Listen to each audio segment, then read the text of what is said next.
which is that it seems like that people who encounter Christianity and they encounter those who have claims on what's right and wrong, as you've mentioned, and that coming from a divine source and having good arguments for it, some people seem to deflect that, and they say, well, it's not wrong if it doesn't hurt anybody. I'm sure you've heard that millions of times. Just wondering if you could speak to that from a scriptural standpoint on where theology of the Christian religion lies on that. Well, sure.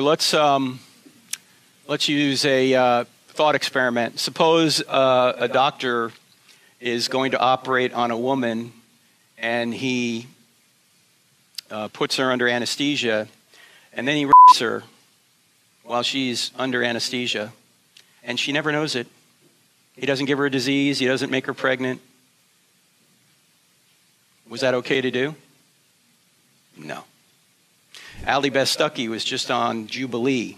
I don't know if you saw that, Jubilee, when you got all these people around you, and this one man was trying to, he's a so-called progressive Christian, was trying to say abortion's okay.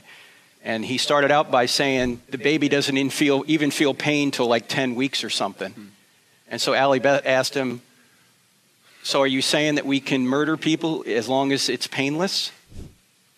And he got all flustered because his argument was shown to be false by just taking it to the absurd. If you're going to say that since babies don't feel pain, we can murder them, well, why not people outside the womb?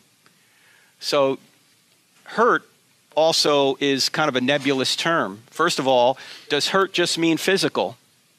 How about psychological hurt, spiritual hurt, moral hurt?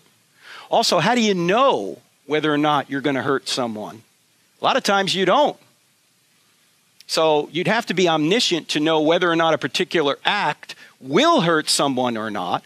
And then I would also ask the question of that person, why is that the standard? Where did you get that from?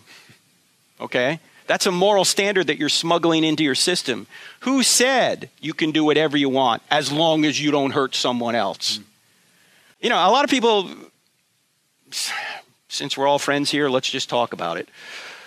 A lot of people think that premarital sex doesn't hurt anyone. We're consenting adults. Question. Because they say, you know, sex is just physical. If sex is just physical, why is it that if somebody rapes you, it's worse than somebody just physically assaulting you? Because sex is not just physical. It's emotional. It's spiritual. It's moral. It's psychological. There's so much more than just the physical aspect of sex. And a lot of times we don't know that when we're very young. I know that people who are in the OnlyFans industry, in fact, Charlie interviewed a lady who was in OnlyFans, and I've seen other interviews with people in it. They can't, if they're in the pornography world, they can't do it without drugs or alcohol. They have to dull their senses because they know that sex is not just physical.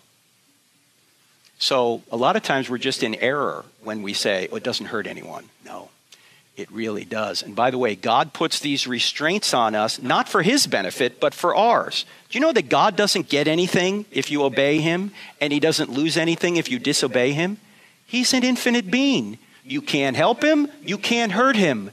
It's for our benefit that he gives these restraints, because we live in a dangerous fallen world, and he gives us those restraints.